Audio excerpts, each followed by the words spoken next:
सभी को नमस्कार। भी आज अपने देखते हैं भारत के भौतिक प्रदेश, यानी भारत को कितने भौतिक प्रदेशों में बांटा गया है। तो अपने कवर करेंगे कि भी छोटे से छोटा एग्जाम को लेकर बड़े से बड़ा एग्जाम यानी आरएस लेवल तक की अपने इंडियन जियोग्राफी कंप्लीट करेंगे।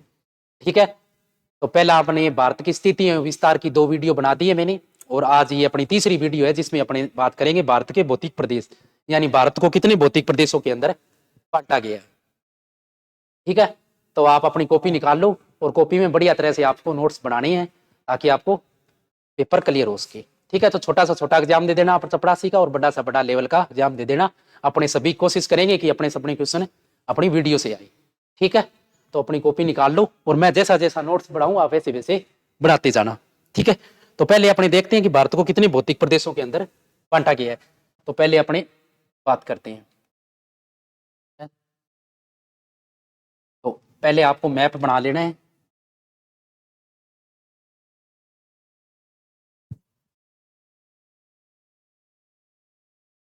ठीक है, तो अब अपने बात आती है कि भारत के भौतिक प्रदेश। ठीक है, भारत के भौतिक प्रदेश, भारत के भौतिक प्रदेश। ठीक है, अब बात आती है कि भारत को कितने भौतिक प्रदेशों के अंदर बांटा गया है। तो भी आपको अलग अलग किताबों के अंदर अलग अलग मिलेगा। ठीक है, अगर आप अलग अलग राइटरों की किताबें उठाएंगे तो किसी में 5 दिया हुआ है, किसी में 4 दिया हुआ है। ठीक है, किसी में 5 दिया है, किसी में 4 दिया है। ठीक है, लेकिन मैं आपको एनसीईआरटी की बात बताता हूँ। 11वीं की जो एनसीईआरटी है, 11वीं क्लास की,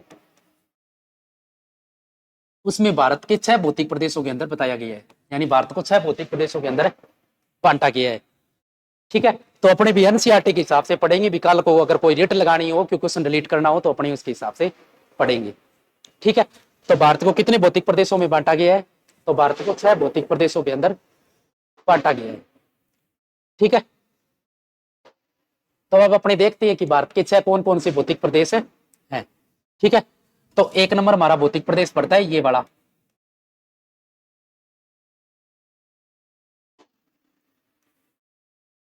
इसका नाम है पर्वतीय प्रदेश। ठीक है, यानी हिमालय। ठीक है, इसको अपने नाम देते हैं 1 नंबर। ठीक है, तो 1 नंबर मैं यहां पर लिख लेता हूं, जिसका नाम है पर्वतीय प्रदेश। पर्वतीय प्रदेश कौन सा आ गया 1 नंबर में? पर्वतीय प्रदेश। ठीक है, बाहर भी कोई हो रहा है तो आप थोड़ा सा डिस्टर्ब मत होना, एडजस्ट करना। ठीक है, बाहर कोई काम चल रहा है तो उसमें थोड़ी सी दिक्कतें आ रही है आवाज की, तो आप थोड़ा सा एडजस्ट करना। ठीक है, ठीक है, पर्वतीय प्रदेश, या इसे अपने उत्तर का पर्वतीय प्रदेश भी बोल सकते हैं। ठीक है, उत्तर का पर्वतीय प्रदेश। ठीक है, 1 नंबर लगा के लिखो उत्तर का पर्वतीय प्रदेश। ठीक है, और 2 नंबर में अपने आ जाता है ये वाला क्षेत्र। ठीक है, 2 नंबर में आ जाता है ये वाला, जिसको बोलते हैं उत्तर का विशाल मैदान। उत्तर का विशाल मैदान, उत्तर का विशाल मैदान। ठीक है, 2 नंबर हमारा भौतिक प्रदेश आ जाता है, जिसका नाम है उत्तर का विशाल मैदान। ठीक है, अब अपनी बात करते हैं 3 नंबर भौतिक प्रदेश की, कि 3 नंबर हमारा भौतिक प्रदेश है वो कौन सा है। तो 3 नंबर हमारा भौतिक प्रदेश आ जाता है ये वाला। ठीक है, जिसका नाम है मरुस्थल, यानी इसको अपने 2 नंबर नाम दे दिया, और ये आ गया अपना 3 नंबर। यानी 3 नंबर भौतिक प्रदेश कौन सा है? तो 3 नंबर है मरुस्थल। मरुस्थल। ठीक है, 3 नंबर भौतिक प्रदेश है अपना मरुस्थल। अब अपनी बात करते हैं कि 4 नंबर कौन सा भौतिक प्रदेश है। ठीक है, तो 4 नंबर हमारे पास भौतिक प्रदेश है ये वाला, जिसको अपने बोलते हैं प्रायद्वीपीय पठार। ठीक है, प्रायद्वीपीय पठार।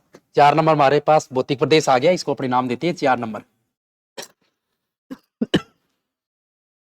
4 नंबर हमारे पास भौतिक प्रदेश आ गया, जिसका नाम है प्रायद्वीपीय पठार, प्रायद्वीपीय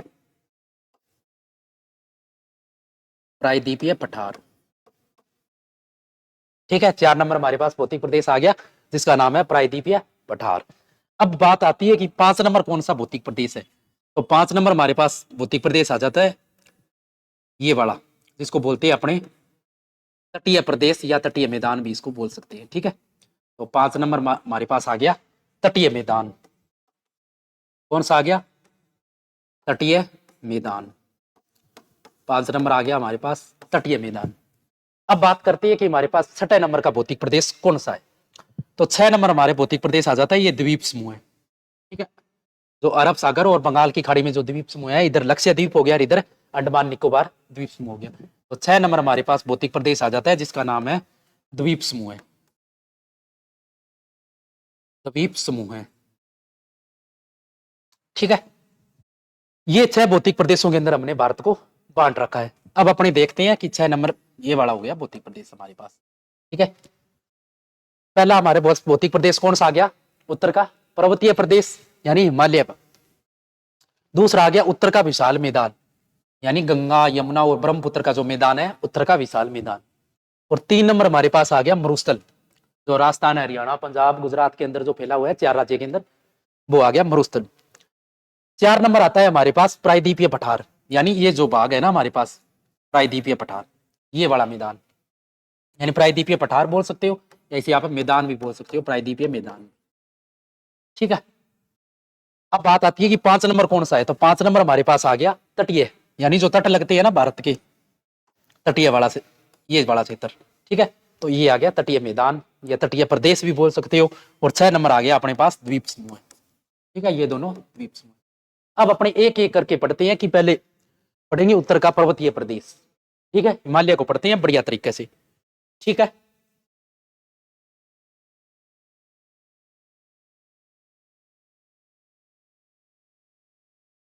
तो पहले भी अपने मैप से थोड़ा देख लेते हैं हिमालय को।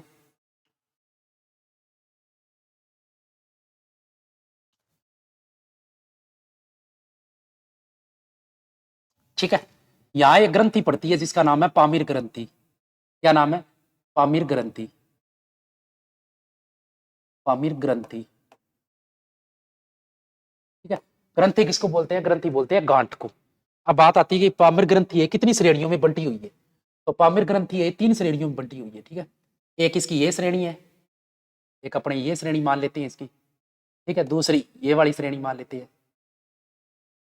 ठीक है, और तीसरी श्रेणी ये वाली श्रेणी अपने मान लेते हैं। ठीक है, पामीर ग्रंथि। ठीक है, तो पहली चीन की साइड है उसको बोलते हैं अपने टियान सेन। क्या बोलते हैं? टियान सेन श्रेणी, टियान सेन। ठीक है, क्या बोलते हैं? टियान सेन। ठीक है, इसके बाद में आती है दूसरी जिसका नाम है हिंदू कुश, हिंदू कुश। ठीक है, दूसरी आती है हमारे पास हिंदू कुश, और तीसरी है अपने पास कुल्लुल। ठीक है, कुल्लुल, कुल्लुल। ठीक है, यही नाम है इनका, थोड़ा सा ध्यान रखना, कुल्लुल। ठीक है, अब बात आती है कि लद्दाख के अंदर कौन कौन सी श्रेणियां हैं। ठीक है, तो लद्दाख के अंदर यहाँ 3 श्रेणियां पड़ती है।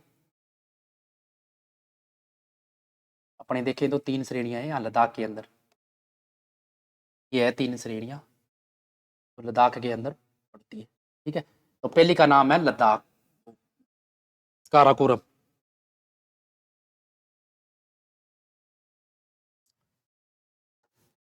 इसका नाम है काराकोरम श्रेणी,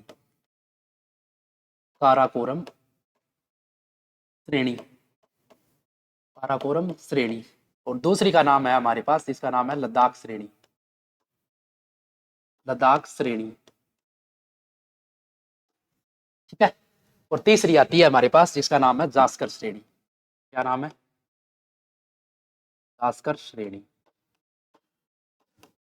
ठीक है, काराकोरम श्रेणी, लद्दाख श्रेणी और तीसरी जास्कर श्रेणी। ठीक है, अब अपनी बात करते हैं हिमालय की कुछ चोटियों के बारे में। ठीक है, अब अपनी बात करते हैं हिमालय की कुछ चोटियां हैं उनका। ठीक है, तो पहला एक हमारे पास आती है जिसका नाम है नंगा पर्वत, नंगा पर्वत। ठीक है, नंगा पर्वत, हिमालय की चोटियां। ठीक है, अपने देख लेते हैं हिमालय की चोटियां, इधर हेडिंग लगा लेते हैं हिमालय की चोटियां।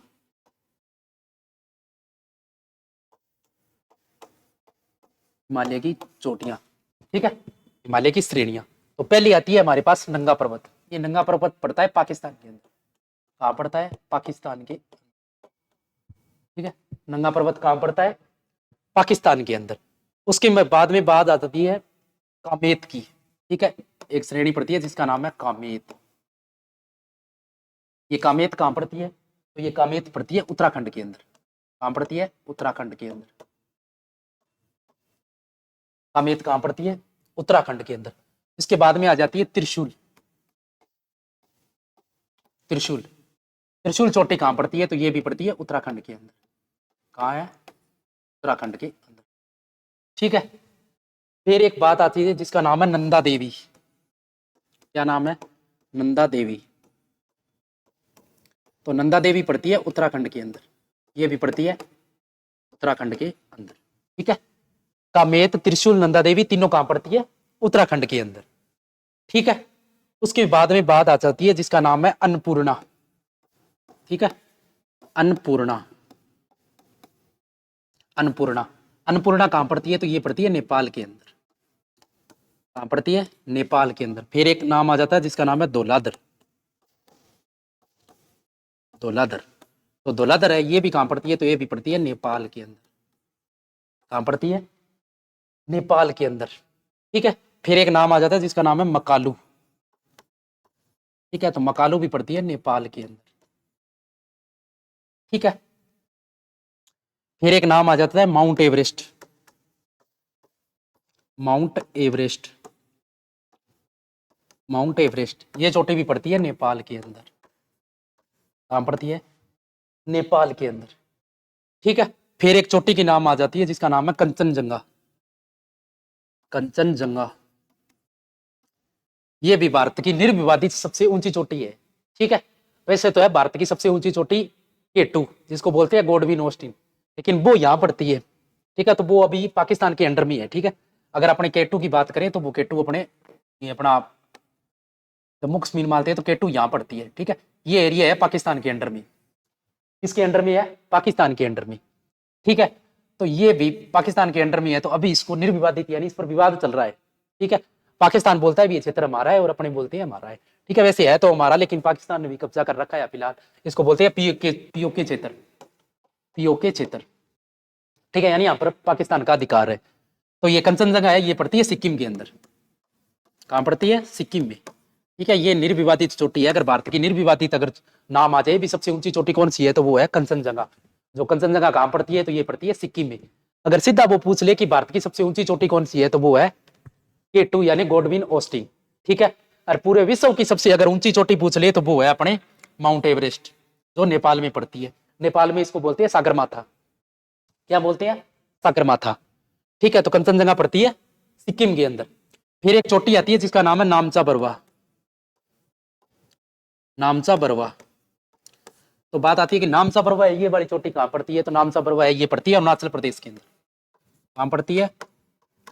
अरुणाचल प्रदेश के अंदर। अरुणाचल प्रदेश, तो नामचा बरवा है चोटी, ये कहां पड़ती है?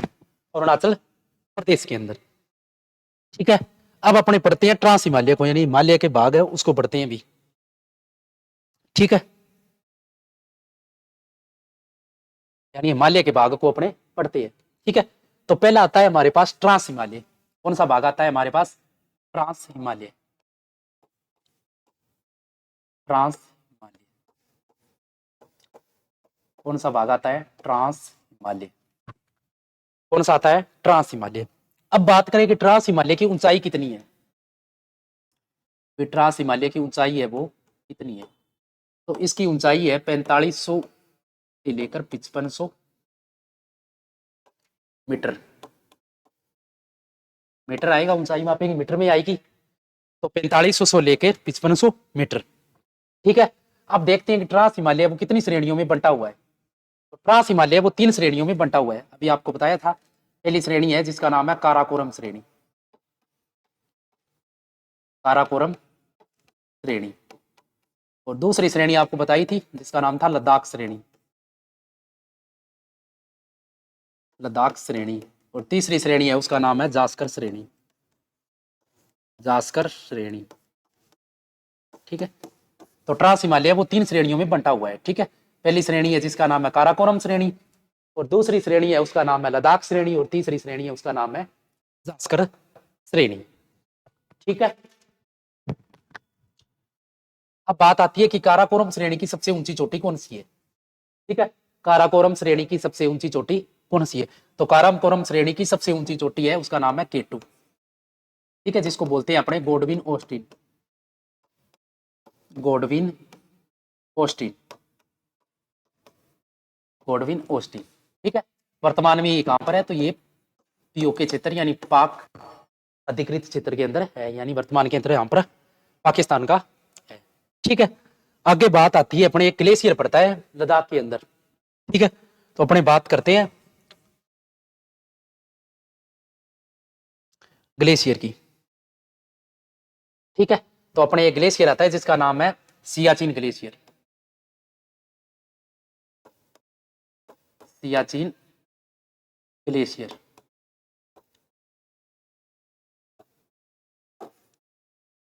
सियाचिन ग्लेशियर। ठीक है, ये कहां पड़ता है, तो ये सियाचिन ग्लेशियर पड़ता है अपने लद्दाख के अंदर। कहां पड़ता है सियाचिन ग्लेशियर, लद्दाख के अंदर। और भारत का सबसे ऊंचा ग्लेशियर है, भारत का सबसे ऊंचा, सबसे ऊंचा ग्लेशियर, भारत का सबसे ऊंचा ग्लेशियर पड़ता है। ठीक है, और भारत का सबसे ऊंचा युद्ध स्थल भी यही है। ठीक है, भारत का सबसे ऊंचा युद्ध स्थल भी यही है, भारत का सबसे ऊंचा युद्ध स्थल, सबसे ऊंचा युद्ध स्थल, भारत का सबसे ऊंचा युद्ध स्थल भी है। ठीक है, यहाँ पर एक बार भी पाकिस्तान ने आक्रमण कर दिया था, तो हमने एक ऑपरेशन चलाया था यहाँ पर जिसका नाम था operation Meghdoot, operation Meghdoot, operation Meghdoot. ठीक है, तो हमने एक ऑपरेशन चलाया था यहाँ पर मेघदूत, क्यों सियाचिन पर आक्रमण कर दिया था, तो हमने एक ऑपरेशन चलाया था। तो कब चलाया था, तो आपको डेट भी याद रखनी है, 13 अप्रैल 1984 के अंदर। ठीक है, हमने कहां पर ऑपरेशन चलाया था जिसका नाम था ऑपरेशन मेघदूत। कब चलाया था, 13 अप्रैल 1984 के अंदर। ठीक है, अब बात आती है कि दुनिया का सबसे बड़ा ग्लेशियर कौन सा है। ठीक है, ये तो भारत का सबसे बड़ा हो गया, तो दुनिया का सबसे ऊंचा ग्लेशियर कौन सा है, तो दुनिया का सबसे ऊंचा ग्लेशियर है, दुनिया का सबसे ऊंचा ग्लेशियर यानी विश्व का सबसे ऊंचा ग्लेशियर, यानी विश्व भी अपने लिख सकते हैं विश्व का सबसे ऊंचा ग्लेशियर। ठीक है, ठीक है, अपने लिखते हैं विश्व का। ठीक है, विश्व का सबसे ऊंचा ग्लेशियर, विश्व का सबसे ऊंचा ग्लेशियर, विश्व का सबसे ऊंचा ग्लेशियर। ठीक है, विश्व का सबसे ऊंचा ग्लेशियर वो पड़ता है फेदोचेक। ठीक है, जिसका नाम है फेदोचेक, फेदोचेक। ठीक है, अब बात आती है कि फेदोचेक पड़ता कहाँ है, तो फेदोचेक पड़ता है तजाकिस्तान के अंदर, तजाकिस्तान। कहाँ पड़ता है ये, तजाकिस्तान के अंदर। ठीक है, अब आगे अपनी बात आती है लद्दाख की। ठीक है, इसकी बात आती है लद्दाख श्रेणी की। ठीक है, अब अपने देखते हैं लद्दाख, लद्दाख को पढ़ते हैं। ठीक है, अब बात आती है कि लद्दाख का शाब्दिक अर्थ क्या होता है। ठीक है, अभी लद्दाख का शाब्दिक अर्थ क्या है, शाब्दिक अर्थ, लद्दाख का शाब्दिक अर्थ है वो क्या है, तो लद्दाख का शाब्दिक अर्थ है लाखों दर्रों का घर, लाखों दर्रों, लाखों दर्रों का। ठीक है, लद्दाख का शाब्दिक अर्थ है लाखों दर्रों का। अब बात आती है कि लद्दाख की सबसे ऊंची चोटी कौन सी है, लद्दाख की सबसे ऊंची चोटी, सबसे ऊंची चोटी। तो लद्दाख की सबसे ऊंची चोटी है, उसका नाम है राकापोसी। क्या नाम है? राकापोसी। ठीक है। अब पूछ ले कि भारत की सबसे तीव्र ढलान वाली चोटी कौन सी है। ठीक है, तो भारत की सबसे तीव्र ढलान वाली चोटी, भारत की सबसे तीव्र ढलान वाली चोटी, तो भारत की सबसे तीव्र ढलान वाली चोटी है, उसका नाम भी है राकापोसी। राकापोसी। और ये पड़ती कहाँ है? तो ये पड़ती है लद्दाख के अंदर। ठीक है। अब बात आती है कि सबसे ऊंचा पठार, तो लद्दाख को सबसे ऊंचा पठार भी कहा जाता है। लद्दाख को भारत का सबसे ऊंचा पठार भी कहा जाता है, ऊंचा पठार भी कहा जाता है।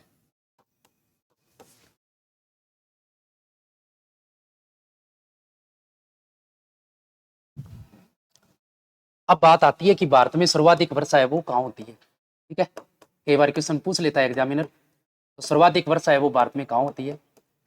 तो मेघालय का एक स्थान है जिसका नाम है मानसीराम। मेघालय का एक स्थान है मानसीराम, मानसीराम। ठीक है। अब बात आती है कि सबसे कम वर्षा है वो कहाँ होती है। ठीक है, भारत में सबसे कम वर्षा है वो कहाँ होती है। तो सबसे कम वर्षा होती है लेह के अंदर। ये लेह स्थान पड़ता है लद्दाख के अंदर। कहाँ पड़ता है? लद्दाख के। ठीक है, अगर ऑप्शन में अगर ले ना हो तो आप फिर हरियाणा जैसलमेर का स्थान सम तहसील या जैसलमेर, जैसलमेर। ठीक है, अगर जैसलमेर ऑप्शन में ना हो तो आप ले कर सकते हो, और ले अगर ऑप्शन में ना हो तो आप जैसलमेर ऑप्शन में दिया होगा वो कर देना। ठीक है, तो ले नामक स्थान है, ये कहाँ पड़ता है अभी? तो ले नामक का स्थान है, ये पड़ता है लद्दाख के अंदर। ठीक है, कहाँ पड़ता है? लद्दाख के अंदर। ले शहर कहाँ पड़ता है? लद्दाख के अंदर। ठीक है, अब अपने आगे बात आती है जास्कर श्रेणी की। ठीक है, काराकोरम श्रेणी अपने पढ़ ली, और लद्दाख श्रेणी पढ़ ली, और तीसरी श्रेणी कौन सी है? जास्कर श्रेणी। तो अब अपने बात करते हैं जास्कर श्रेणी की। जास्कर श्रेणी की